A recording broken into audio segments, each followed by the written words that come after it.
घर जाळून कोळशाचा व्यापार कधीच होत नाही, पण प्लास्टिक जाळून रिसायकलिंग व्यवसायात मटेरियलची ओळख करता येते. कन्फ्यूज झालात ना? व्हायलाच पाहिजे, कारण मी व्यवसायासाठी प्लास्टिक जाळायचं म्हणत नाहीये. प्लास्टिकची योग्य ओळख करण्यासाठी वापरल्या जाणाऱ्या एका युक्तीबद्दल बोलतोय. तर प्लास्टिक रिसायकलिंग ट्रेनिंग वर्कशॉपमध्ये मी अशाच अनेक प्रॅक्टिकल पद्धती प्रत्यक्ष करून दाखवतो आणि करायला देखील लावतो. त्याच्या माध्यमातून मटेरियलची योग्य ओळख कशी करायची, त्यातील बारकावे काय आहेत आणि चुकीची ओळख टाळण्यासाठी कोणत्या टेस्ट उपयोगी पडतात हे मी प्रत्यक्ष गोष्टी हाताळून शिकवतो. माझा प्रयत्न एकच असतो, जे मी माझ्या थोड्याफार अनुभवातून शिकलेलो आहे ते शक्य तेवढ्या सोप्या भाषेत आणि प्रॅक्टिकल पद्धतीने समोरच्यांपर्यंत पोहोचवायचं. त्याला फक्त माहिती मिळत नाही, तर एखादं मटेरियल हातात आलं की त्याच्याकडे बघण्याचा दृष्टिकोनसुद्धा बदलून जातो.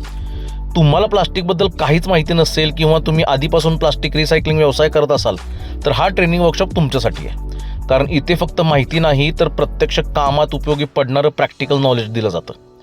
आणि अधिक माहितीसाठी माझ्या इंस्टाग्राम बायोमधील लिंकवर क्लिक करा किंवा 9096138396 या नंबरवर व्हॉट्सॲप मेसेज करा.